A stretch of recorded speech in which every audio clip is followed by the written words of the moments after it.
पूर्णांक संख्याचा गुणाकार व भागाकार या ठिकाणी आपण बघणार आहोत। तर विद्यार्थी मित्रांनो, या ठिकाणी नियम आहे अधिक अधिक बरोबर अधिक, मायनस मायनस बरोबर अधिक, त्याच्यानंतर मायनस प्लस बरोबर मायनस, प्लस मायनस बरोबर मायनस। हे नियम आपल्याला लक्षात ठेवणं गरजेचं आहे, कारण या नियमानुसार आपल्याला अपूर्णांकाची बेरीज, वजाबाकी व गुणाकार व भागाकार करता येतात।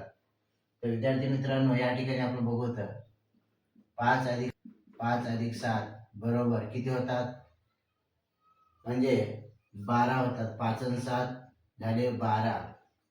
त्यानंतर नंबर 2 गणित घेतला आपण, 3 अधिक ऋण 2। या ठिकाणी हे गणित करत असताना कशा पद्धतीने करायचं इथं बघायचं आहे। अधिक आणि ऋण हे काय आहे, ऋण आहे। धन आणि ऋण काय होणार आहे, ऋण होणार आहे। 3 मधून 2 गेलं तर 1 राहणार आहे। किती, 1 राहणार आहे। त्याच पद्धतीने तिसरं जर गणित बघितलं आपण, 5 अधिक वजा 2 बरोबर अधिक वजा, इथं बघा अधिक वजा वजा, म्हणजे या ठिकाणी 5 मधून 2 गेले तर 3 राहणार आहे। चौथा गणित 7 अधिक ऋण 5 बरोबर, आता धन ऋण काय होणार आहे, ऋण होणार आहे, म्हणून 7 मधून 5 गेलं तर किती राहणार, मग 2 राहणार। त्याच्यानंतर पाचवा ऋण 8 अधिक कंसात ऋण 2 बरोबर, या गणिताकडे लक्ष द्या विद्यार्थी मित्रांनो। अधिक वजा वजा, वजा वजा काय होणार आहे, अधिक, म्हणजे 8 आणि 2 किती झाले, 10, मोठ्याचं चिन्ह। अशा पद्धतीने गणित करणं गरजेचं आहे। त्यानंतर आपण विचार केलं सहावा, 7 अधिक ऋण 2 बरोबर 7 अधिक कंसात ऋण 2, तर या ठिकाणी कंस बंद झालेला आहे। आता अधिक वजा काय होणार, वजा, म्हणजे 7 आणि 2 किती झाले हो, वजा। 7 मधून 2 गेले तर राहणार मग किती, 5।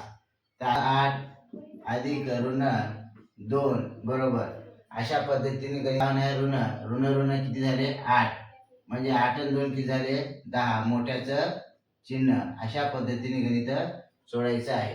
त्यानंतर पुढचं गणित बघा, 12 अधिक मायनस 8 बरोबर काय होणार आहे, तर अधिक ऋण किती झाले, ऋण 12 मधून जर 8 गेले तर किती राहणार बाबा, तर 12 मधून 8 गेले तर 4 राहणार। अगोदर काय करायचंय की गणित आपण जसं गुणाकार करतो त्या पद्धतीने गुणाकार करायचे। साहित्रिक 18, या ठिकाणी बघा ऋण ऋण काय झाले, धन झाले, म्हणून या ठिकाणी हे 18 बरोबर आलेले आहे। त्यानंतर बघा दुसरं गणित आहे, कंसात ऋण 6 कंस बंद गुणिले कंसात ऋण 2 कंस बंद। आता या ठिकाणी याचं गणित कशा पद्धतीने करायचं आहे, कसं सोडवायचं आहे, तर बघा अगोदर काय करायचंय, मधल्या अंकाचा गुणाकार करायचे। 6 दोन्ही 12, 12ला 2, आता 6 दोन्ही 12 झाले। त्यानंतर ऋण ऋण काय होणार आहे, धन होणार आहे। त्याच्यानंतर तिसरं गणित आहे, ऋण 6 गुणिले ऋण 1 कंस बंद। याचा गणित करत असताना कशा पद्धतीने गणित करायचं आहे, तर बघा 6 1 6, या ठिकाणी उत्तर येणार आहे 6। तर ऋण ऋण काय झालेले आहे, धन झालेले आहे। त्याच पद्धतीने आपण बघणार आहोत 6 दोन्ही 12, तर या ठिकाणी बघा 6 दोन्ही 12, आता ऋण धन काय होणार आहे, ऋण, म्हणून या ठिकाणी ऋण येणार आहे। तर विद्यार्थी 7वी मधला आहे, तर या ठिकाणी गणित कशा पद्धतीने करायचं बघून घ्या। बघा 7 5 35, तर ऋण धन ऋण ऋण काय होणार आहे, धन होणार आहे। त्यानंतर बघा 9 सकी 54, तर ऋण धन काय होणार आहे, ऋण होणार आहे। त्याच्यानंतर 9 चौक 36, तर 9 चौक 36, म्हणजे या ठिकाणी बघा कशा पद्धतीने आपण गणित करू। 9 चौक 36, धन ऋण काय होणार आहे, ऋण होणार आहे।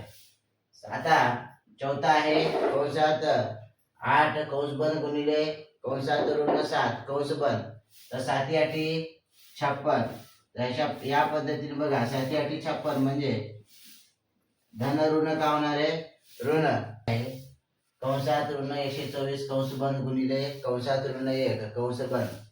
तर या ठिकाणी बघा 24 एक म्हणजे 124 एक 124 ऋण ऋण काय होणार आहे धन होणार आहे.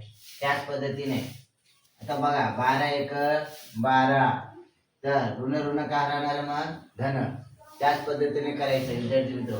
त्याच्यानंतर 7वा गणित आहे कंसात ऋण 63 कंस बंद गुणिले कंसात ऋण 7 कंस बंद.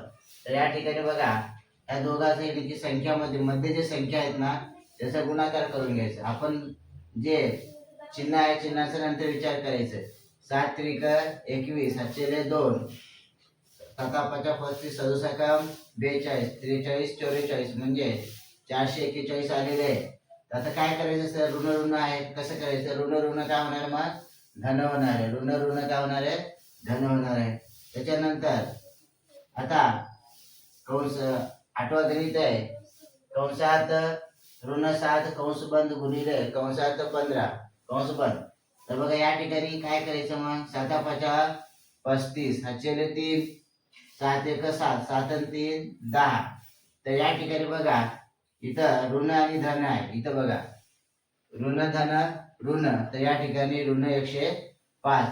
तर विद्यार्थी मित्र जर तुम्हाला व्हिडिओ आवडला असेल तर त्याला लाईक करा आणि सबस्क्राईब करा आणि शेअर करा.